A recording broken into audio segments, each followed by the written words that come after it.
I want to welcome everyone to our webinar on how to host your own extreme event game. I'm Ann Johnson. I'm one of the developers of the game, and there are many, many people who made this game possible.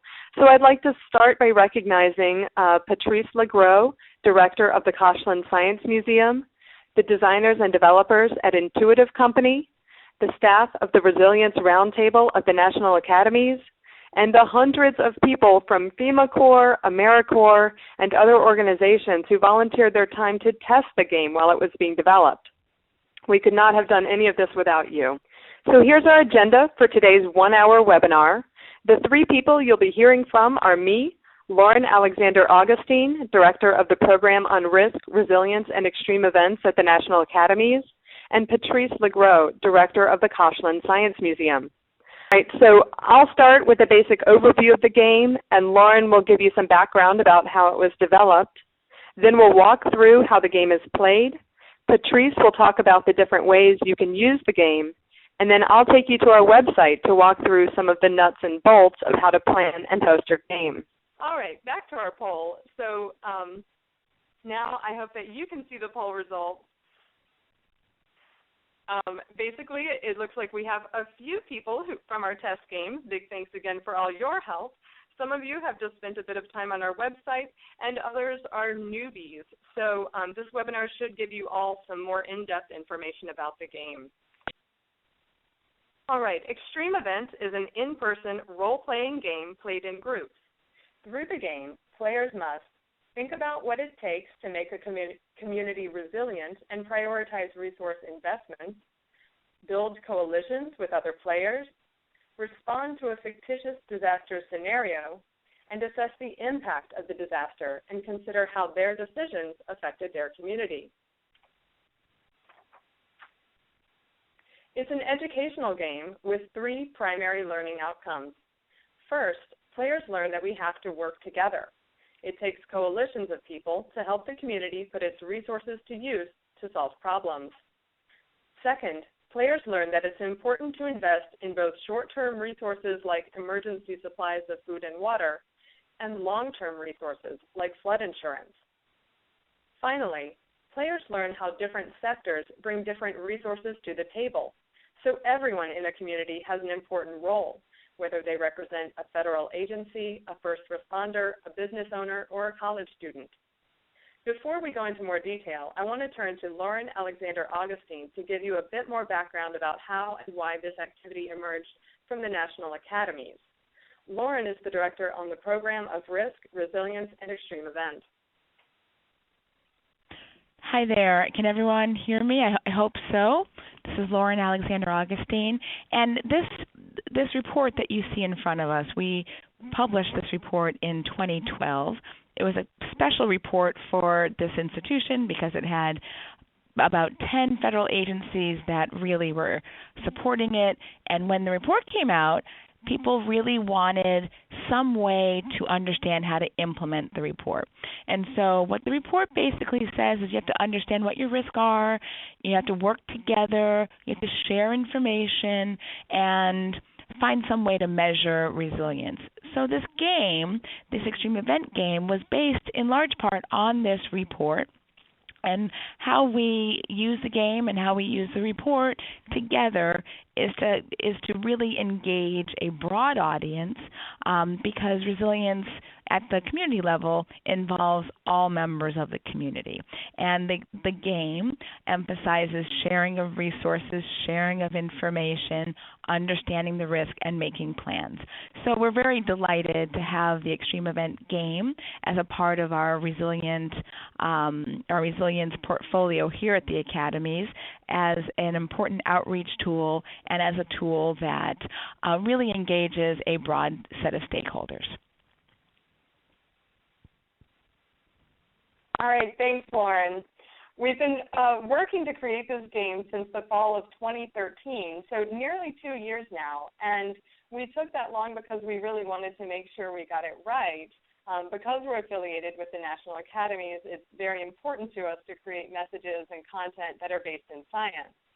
So we started with the disaster resilience report Lauren mentioned and decided which aspects we could feasibly communicate in a game. And the game went through several major iterations, and we worked closely with expert reviewers at the National Academies along the way.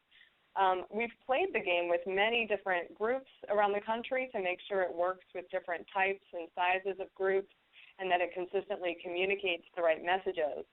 The Coastal City scenario, which is the version of the game we're launching now, was developed with funding from private donations and the Koshland Science Museum endowment. We're also well underway on a second scenario that we're calling River City, and that one is funded by FEMA.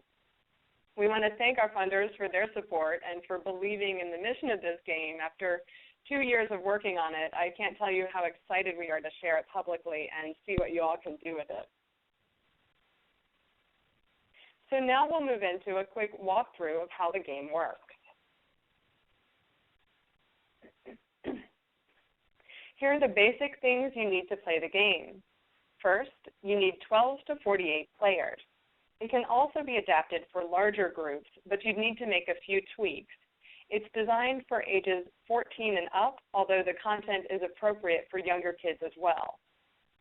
The game takes about 1 hour, and since it's an in-person game, your players need to be in one room together all at the same time. And of course, you need the game materials, which you'll create yourself from the free downloads on our website. I'll show you where to find those materials in a few minutes. So the game unfurls across 4 phases that simulate and highlight key aspects of resilience. As facilitator, your job is to read aloud from a printed script to create the role-playing narrative, provide rules and instructions, manipulate the game's level of difficulty, and lead a reflective discussion about disaster resilience.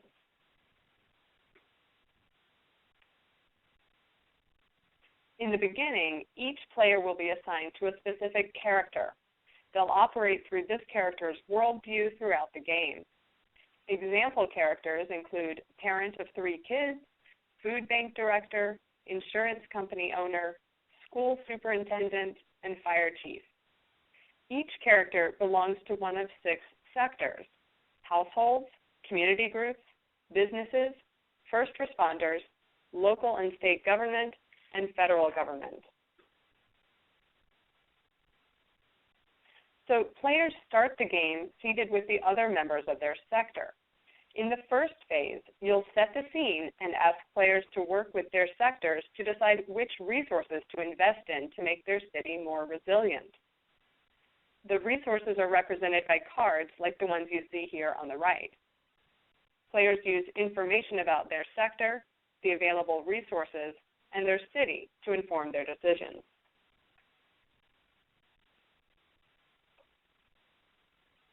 This is an example of the information that's provided to players about their sector and their role in the community. This information helps players see the connections between their own character and others in their sector.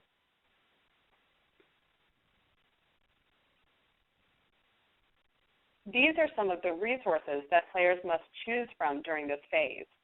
There are 170 cards in the deck, so this isn't all of them, but it gives you an idea of what we're talking about.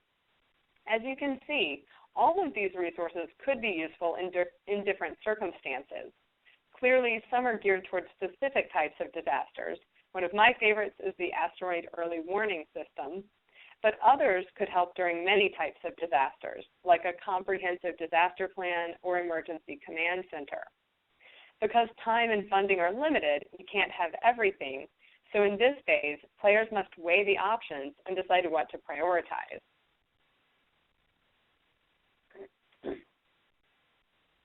Here's a snapshot of some of the information players have about their city. So given what you know about Coastal City from this slide, which type of disaster likely poses the biggest threat? Okay, we've heard from most everybody now, and it looks like hurricane is the front runner. So let's see if you're right.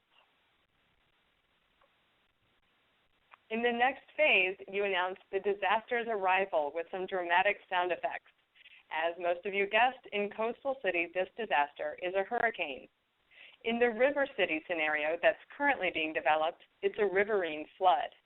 And we hope to develop another scenario in the not-too-distant future. When the hurricane strikes, you'll reveal storm-related challenges on 6 poster boards around the room. Players leave their sector tables at this point and find the board that belongs to their neighborhood. They must work with their neighbors to find the resource cards needed to solve their challenge.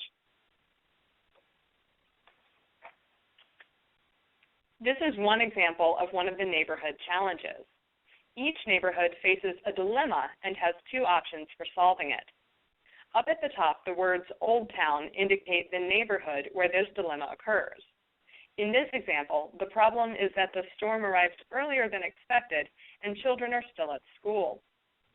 So players have to decide if it's better to quickly reconnect the children with their parents or shelter them in place to ride out the storm. We had to truncate the picture here for legibility, but you can see that each option lists the resource cards you need in order to fulfill various categories for that option. Players find the cards they need and attach them to the matching spot on the board.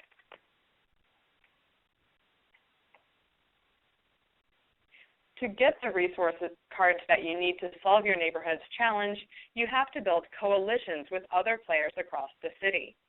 It's really interesting to see the group dynamics that develop during this phase and how they mimic different ways communities might work effectively or not so effectively to solve problems during disasters. So some people might hoard resources and refuse to share with others, for example, while others take a broader view and try to help the community as a whole and not just their own neighborhood.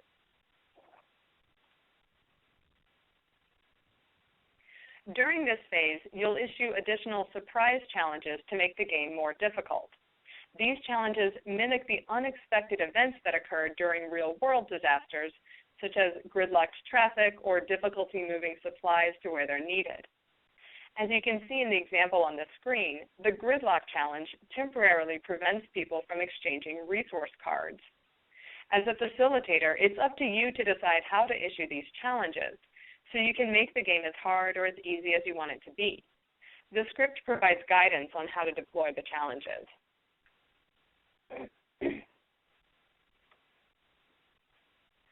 You'll then announce that the storm has passed and ask players to stop exchanging resources and return to their tables.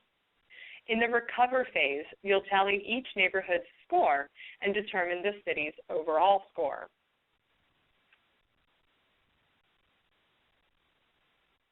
The adapt phase is a reflective discussion in which you'll help players draw lessons about what it takes to build community resilience. Players will discuss what happened during the game and think about how the game's elements relate to problems you might encounter during real-world disasters. The discussion wraps up with a quick summary of key goals related to community resilience. So as you're listening to this, I'm sure you have your own ideas about how you might be able to adapt this game for your own group.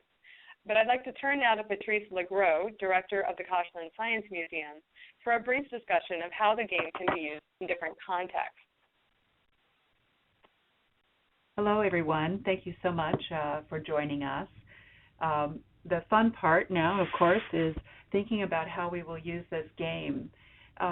As you can see on the slide, our target audiences are community groups, volunteers, students, clubs, and service organizations.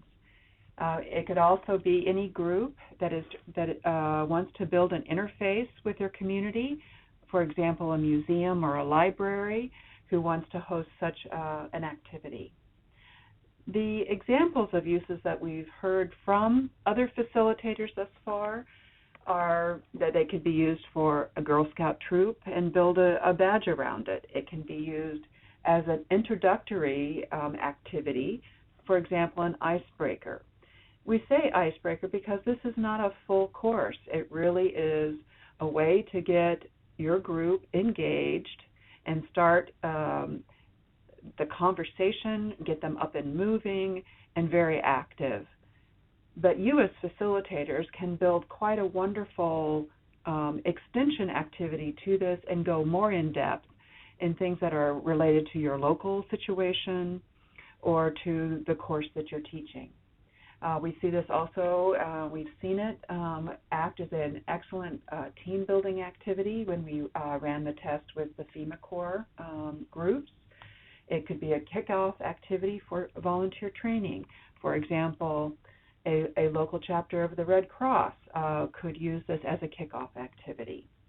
And of course, it could be used as part of a classroom module to begin to introduce the idea of how people should respond to disasters, and it has proven to be a wonderful learning experience.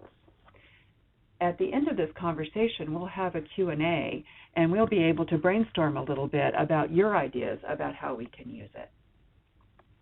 Thanks. Thank you, Patrice.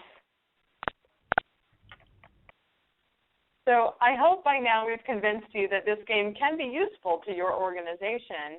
In this last part of the presentation, I'll take you to our website to walk you through the steps you need to take to plan and host your game.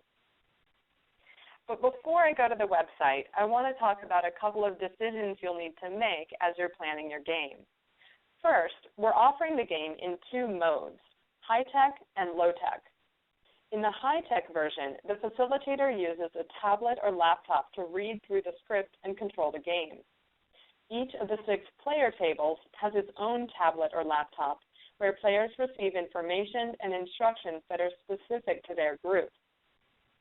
This version involves slightly less preparation in terms of printing paper materials, but it's essential that you have reliable Wi-Fi in the game room because the game will not work without it. In the low-tech version, on the other hand, the facilitator reads from a printed script instead of a tablet or laptop. You'll display images and information on a projection screen to add ambiance, and the biggest benefit of this mode is that it's offline, so it doesn't require Wi-Fi. The gameplay mechanics and learning outcomes are the same no matter which mode you play, so pick the one that seems like the best fit for your setup and your resources. Just out of curiosity, I wanted to do another quick poll here. Based on this information, which version of the game would you be most likely to use? Okay, interesting. It looks like the low-tech version is the front runner here, but a good number of people interested in the high-tech version as well. So when we go to the website, I'll give you a bit more information about what each version entails. So here on the screen, you can see some of the printed materials you'll need to create. These include character name tags for each player, a deck of resource cards, and 6 challenge boards. For the low-tech version, you'll need a few additional handouts. There are also a few electronic items like PowerPoint presentations and sound effects. The other decision you'll need to make is what type of printing approach you want to take. For most of the items, we provided 2 options, a top quality version and a shoestring budget version. Everything you need to print is available on our website for free, but some of the top quality printing options cost money because you'll be using a professional printer like FedEx Kinko's. We recommend the top quality approach if your budget can accommodate it, especially if you plan to play the game multiple times, because most of the materials can be reused each time you play. For the shoestring budget option, basically all you need is a printer and some basic office supplies, but it takes a bit more time to put everything together. So now we'll go to the actual website so you can see what you need to do. So some of you have probably seen this page already. It's our main landing page. It has a high-level overview of the game and how it's played. And you get to that by going to extreme-event.org. So to plan your game, just click Start Now. And this page gives you some basic information about what you'll need to play and your game options. So there's what you'll need to play, and here are your game options. Right now, the 2 options are the high-tech version and the low-tech version that I just talked about. Later this year, we'll also have the River City scenario as an option here too. Then you just click Build This Game for the option that you want to use. I'll start with the low-tech version. So here we are at the low-tech version Coastal City Toolkit page. This page has all the actual materials you'll need to download to create your game. We recommend getting started a few weeks before your game day. So first, you'll want to download the gameplay overview and the checklist. These documents help you get oriented and stay organized as you assemble your game materials. Next are the electronic resources. These include 3 PowerPoints that you'll use during the game and a link to an online soundboard that you'll use to create sound effects. Keep scrolling and you'll see the printed materials that you'll need. For each of the materials, you'll just read the instructions and then click the link to download. As you can see here, for some of the items, we have a top quality item and a shoestring budget option. So you can use whatever approach fits your budget. For the sector cards, for example, the top quality option says to get cards professionally printed on glossy cardstock with full bleeds, so you'd go to FedEx Kinko's or another professional printer. With the shoestring budget option, you would just print the cards on your office printer using cardstock or regular paper. The printed materials include the script and instructions, the sector cards, the character name tags, a resource card deck, and I'll just mention here that for the top quality and shoestring budget options on this one, we've actually had a company pre-print decks of cards that are very high quality, and they ship very, very quickly as well. And we recommend that approach, especially if you might play the game multiple times, because these cards are very durable. You can also use the shoestring approach using your own printer, but there's a fair bit more legwork involved in that since there are 170 cards that you have to cut out. Then you have some rule sheets, resource description sheets, and challenge boards. Now let's take a look at the high-tech toolkit so you can see how it compares.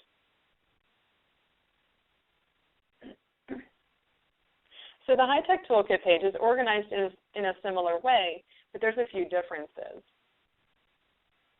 You have the same gameplay overview and the checklist to keep yourself organized.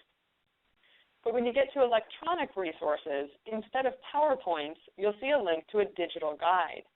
In the high-tech version, this digital guide replaces the PowerPoints as well as many of the printed materials that you saw in the low-tech toolkit. We have instructions about how to run a test game so you can get to know the digital guide before your game. You do still need a few printed materials even with the high-tech version. These include character name tags, the resource card deck, and the challenge boards. There are also a number of optional items, and we explain in the text why some groups might want to use those optional materials. So those are the toolkits that you'll need to create your game materials. I also want to draw your attention to some other links that you might find useful up here on the left. Extreme Event Home takes you to all of our resilience-related materials.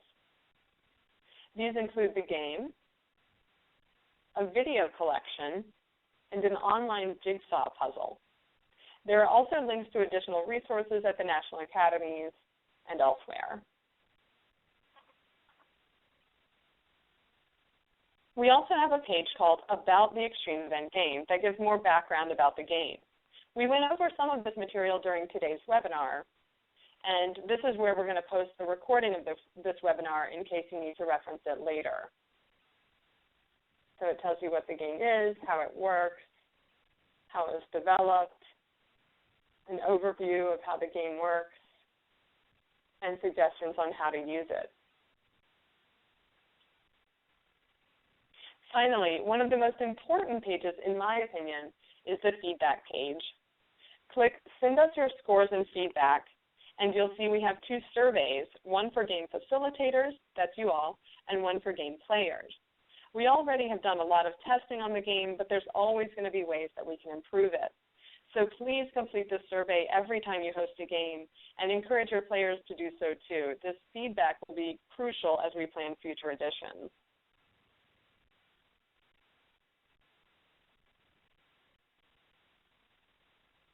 All right, so at this point, we'd like to open it up for Q&A and have a good discussion about questions you might have about the game and how it works, questions you might have about the toolkit and how to create and plan your game, or questions or feedback you might have about how you might use it. Oh, it looks like I did get one sent in a chat. I'll read it out loud. It says, you mentioned that there would be a River City version coming later this year. Can you elaborate on this? Also, are you considering doing something for more landlocked communities? Thank you so much for that question. I love this question. Yes, in fact, the River City version is exactly, that's why we created the River City version, because Coastal City obviously speaks very well to people who live at or near the coast and are familiar with hurricanes. But River City was developed to apply more broadly across the country to communities that, you know, wouldn't ever experience a hurricane. So it is a riverine flood is the scenario, and so that can kind of be anywhere in the country, you know, whether it's mountainous like we've seen in Colorado last summer, or plains states. Obviously, a lot of flooding goes on there every spring. And also on the coast, of course. So basically, the idea with the River City game is that there's a series of slow storms, and the city has been built in such a way that it is vulnerable to flooding. There are houses in flooding zones. There is a great deal of impervious surfaces and new construction going on. So the scenario is set up basically to mimic a city that is vulnerable to flooding coming from the rivers. So we hope that will. Oh, go ahead. I would just like to add that we hope that River City will be available in September, and we're pretty confident. So we will send everybody notification when it is available. Yeah, and I'll mention this again at the end, but in case you haven't noticed in the emails that you've seen, we do have an Extreme Event subscription list now. So if you want to keep receiving notifications about Extreme Event Game and any new versions that we release, starting with River City, but potentially others in the future, please go ahead and sign up for that list, because that's where we'll be putting all that information. Of course, it will all go on our website as well. All right, we've gotten a couple more questions about future scenarios. One is, are you considering an earthquake scenario in the future? Another question that I'll just tackle at the same time is, do you think you'll be doing something from a terrorist standpoint? Being so close to D.C., it is a concern for my group.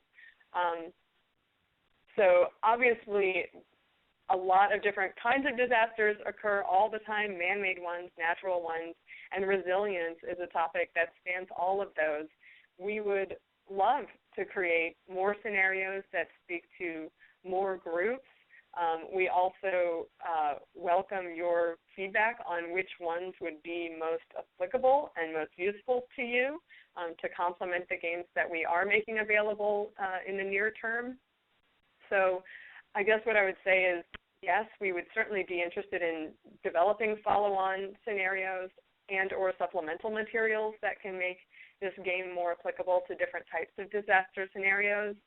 And please stay in touch with us about your ideas on those, because we would love to, develop something together, or, just know which scenarios would be most useful to you.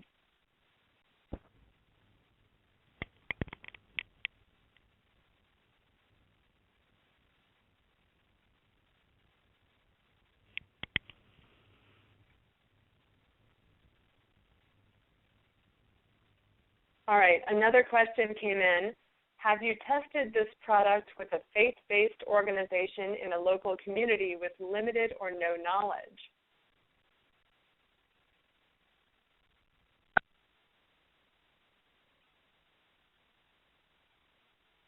So the tests that we've done so far have have all been done in people with some knowledge of disasters.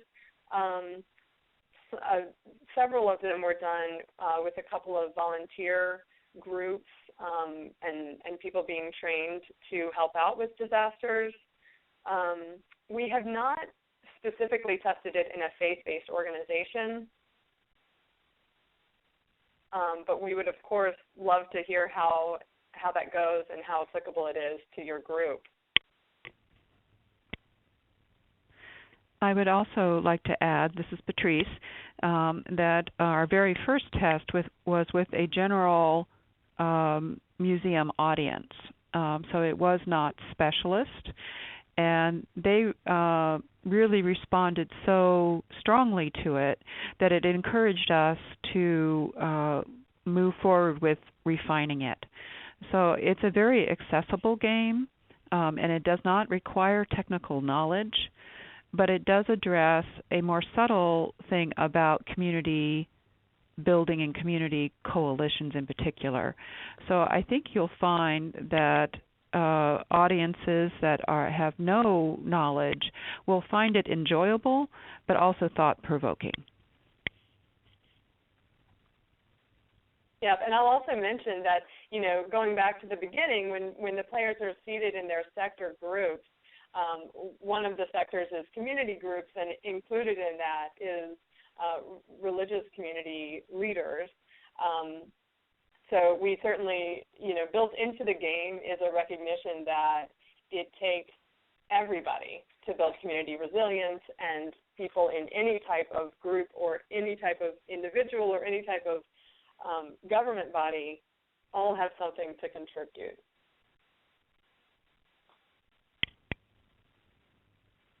All right, a couple of more questions have come in.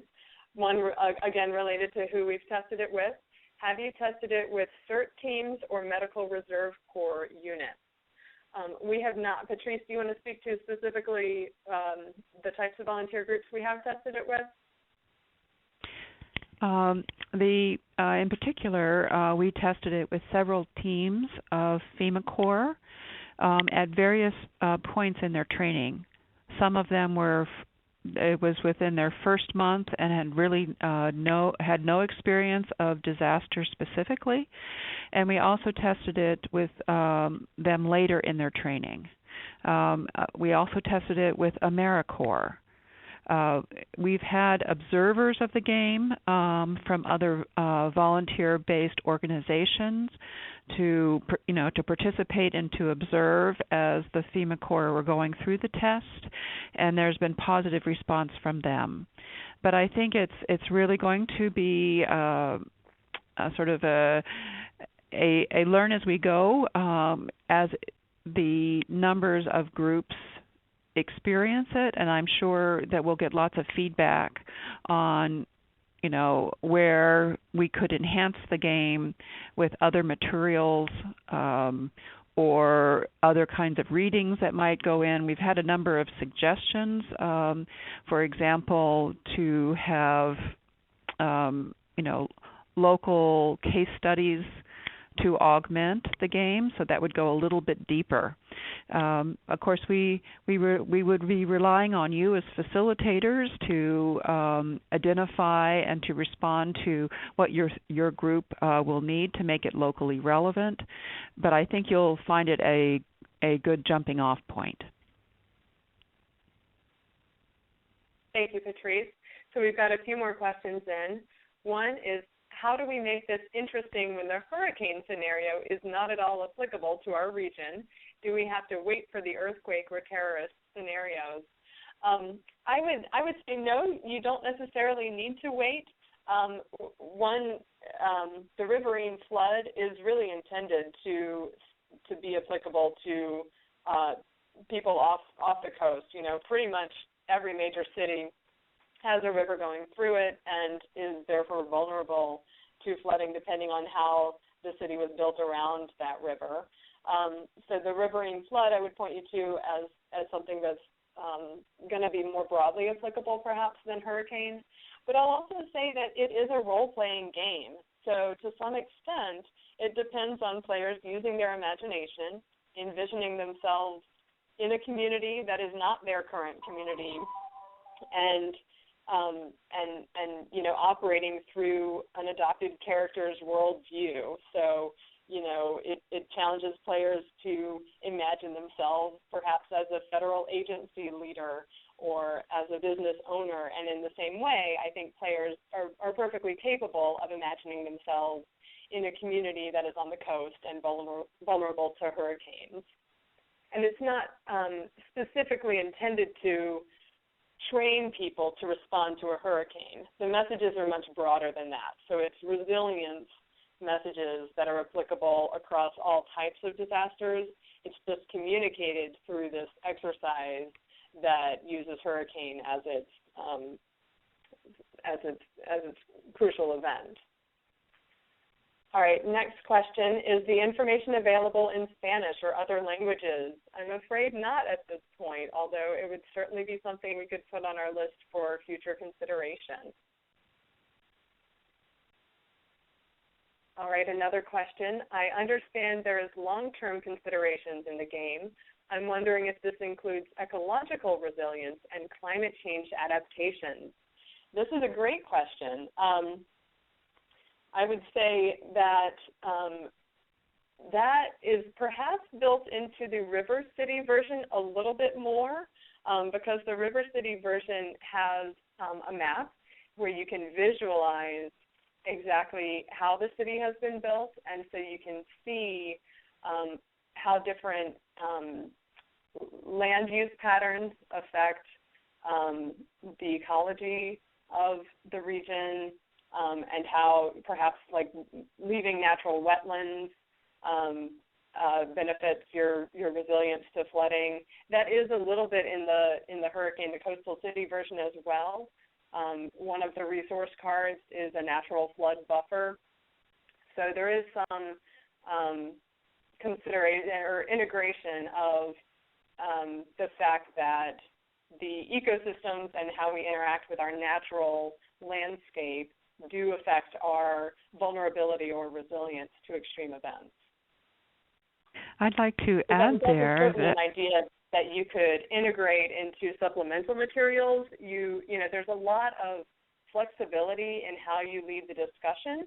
So, it basically is what you make of it. So, the narrative takes you through the disaster scenario and responding to the disaster, but then in the reflective discussion is really where you can adapt it for your own messages and the topics that you're covering with your group at that time. I was going to say that very same thing because I think that it's, like we've said, a great launching point for longer-term discussion. Certainly looking at ecosystem resilience could be a course in itself. And so this 1-hour game gives you the opportunity to give your students a chance to have a very interactive experience, but then bring them back to some of the deeper understandings that you hope that they will grasp through your course.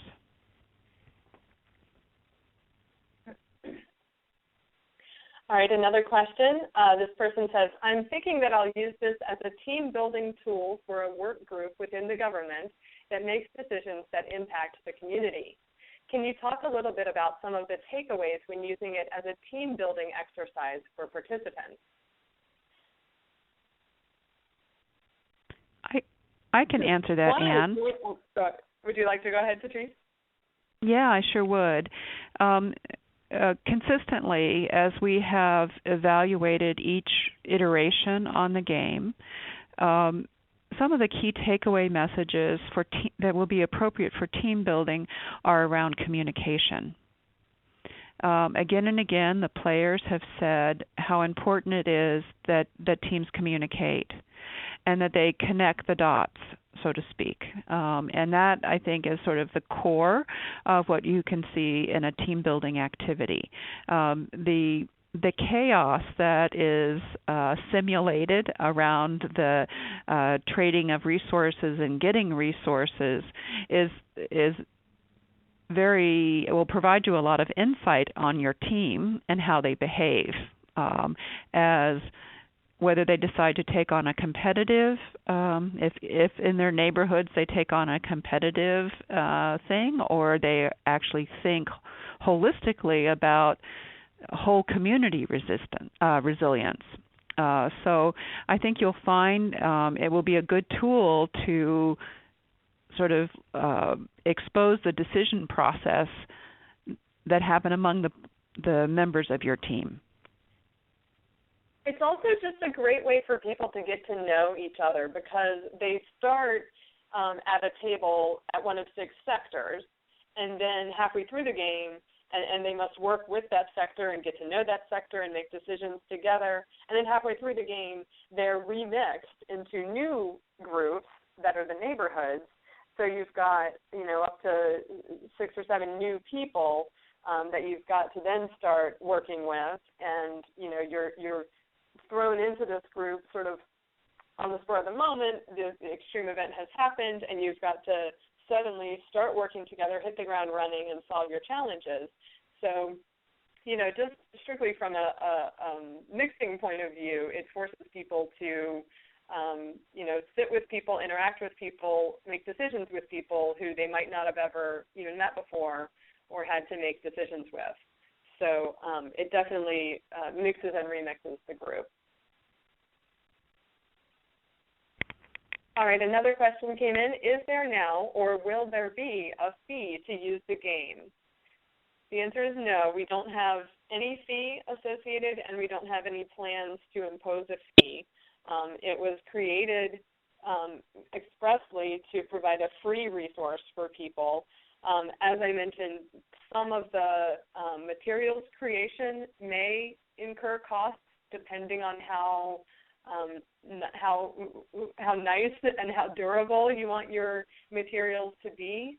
But all of the materials, they're copyrighted by the Koshland Science Museum and the National Academy of Sciences, but they're free for you to use now and forever.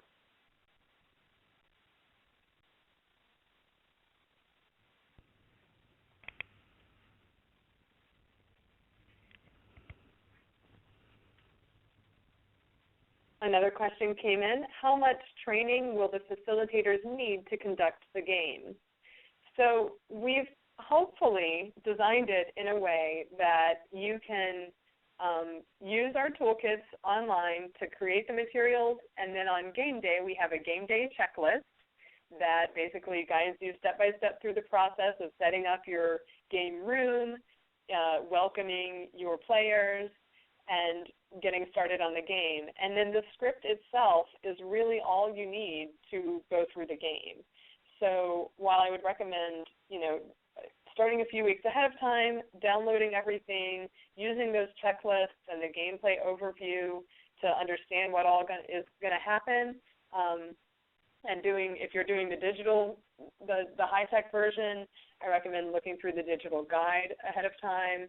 If you're doing the low-tech version, I recommend looking through the script ahead of time. But basically, it's intended to be easy for you to just hit the ground running and host your game without any training from us, apart from this webinar and the website and the checklists on the website.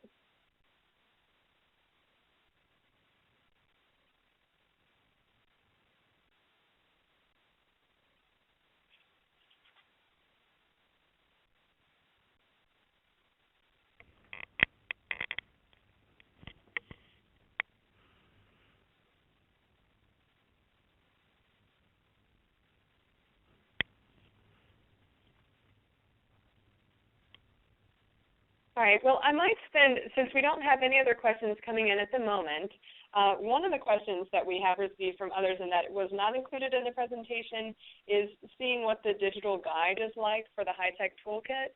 So I might just take you back there and do a quick 5-minute overview to walk you through that toolkit, the digital guide, so you can just get a glimpse of what that looks like. So again, I'll go to the high-tech toolkit.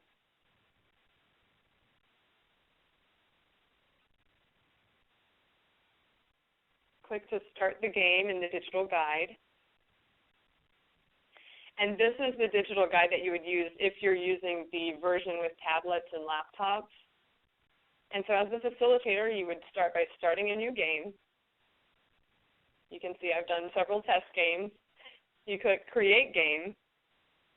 And then up here, so on game day, you'll then log all of your other 6 devices at the player tables. You'll log them into the game, and this will populate. If you want to run a test game and just see how the digital guide looks, you would click Test Game. And what that does is pre-populate 5 of them, and then we just have to go back in another tab and start a game as a player so that you can see both the player version and the facilitator version, what the player will see on their screen and what the facilitator will see on their screen. So as the player, you would join an existing game and then just copy and paste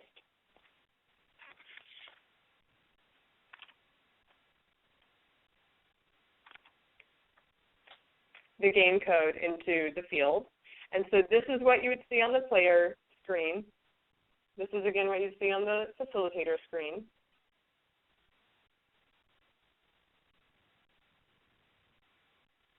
I'll just address this really quickly. We've gotten a question come in, when will the river version be completed?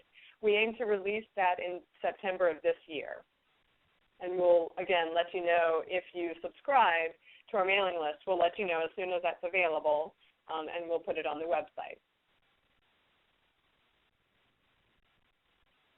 So back to the facilitator screen, you have a little tutorial about how to use the digital guide. On the left-hand side is your script, an indicator of the phase that you're in, whether it's prepare, respond, recover, or adapt, and then the control panel that you use to send information to the players. So here in the script, we have instructions, and it basically guides you through how to facilitate the game. So everything that's not in a box, you would read out loud to your players, and everything that's in a box is basically tips and instructions for your use. And then over here on the player screen, this is what the players see. So this is what you had a screenshot of earlier, this information about Coastal City, information about their sector, and this is what they use to make decisions during the prepare phase.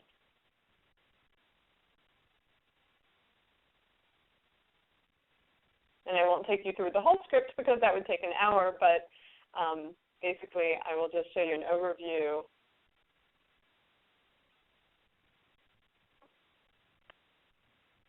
of how this operates. So then over here, now we've activated the control panel, and this is how you can send information to each group, to each sector specifically. So during the prepare phase, you can send little tips about the type of information to consider, things you might want to think about as you're making your decisions. So this gives you an overview of what the tip is, and then if you want to send it, you can. And then it appears on the player screen.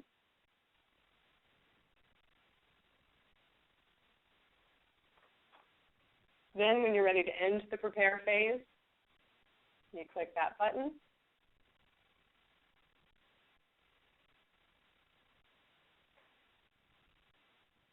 And then when you're ready to initiate the extreme event, we have some fun animations that give you the sense of being in a hurricane, and there's some sound effects as well on the player screen. And at this point, so this used to be first responders, which is a sector, and now it is morphed into the waterfront neighborhood, and this is when you would reveal the challenge board, and people would start solving their challenges. Then back on the facilitator screen, you would read through the script, tell them how to find their new tables, read the instructions for this phase, and then you would start sending those surprise challenges that I was talking about earlier. So if we wanted to send, and you can send the surprise challenges to individual neighborhoods or to the city as a whole. So if I wanted to send one to the city as a whole, you see up here it's being sent to Coastal City. I'll send a flash flood.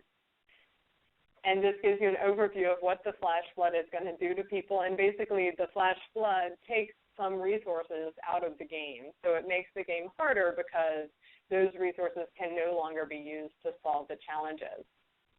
So if you send that challenge and then look at the player screen, you see the flash flood is now in effect, and it tells the players what to do. And I'll just show you here, the player screen during the respond phase shows a summary of what they already see in front of them on their challenge board, on the posters. There's also a little storm tracker with some timing, just so that you sort of get the sense of being in the midst of an ongoing storm. And then you can click on these little news flashes that give you some little news tips and also some useful information that's useful in the real world, like if you see dangling power lines, report it to your power company and don't touch the downed lines. So that sort of adds to the immersive experience. And then when the response phase is done and you're ready to wrap up and start the scoring, you click through. And then the script guides you through the scoring process.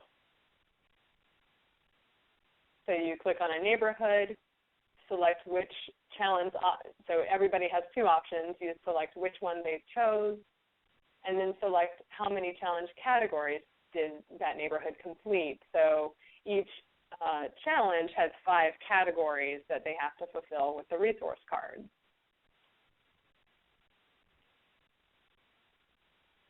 And then over on the player screen, they can see what you're doing and follow along as you do the scoring.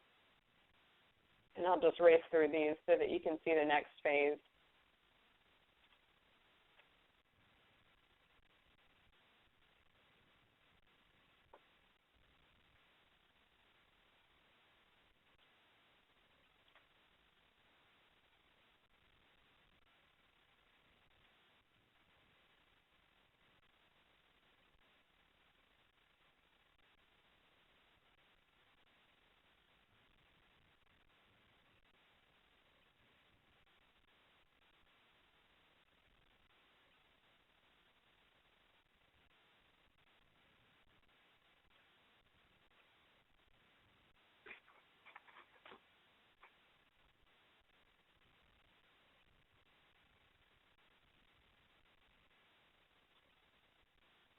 All right, and then finally you would wrap up with the final discussion and show everybody the final scores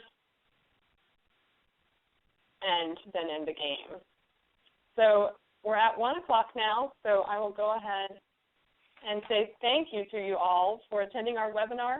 As I mentioned, there will be at least one new scenario for the game and possibly some supplemental materials coming in the near future. So sign up for the mailing list if you want to be notified about any of those new developments. And I want to invite you again to please fill out those post-game surveys to help us improve, or send us an email. We can't wait to hear about your experiences with the game. Thanks, and enjoy the rest of your afternoon.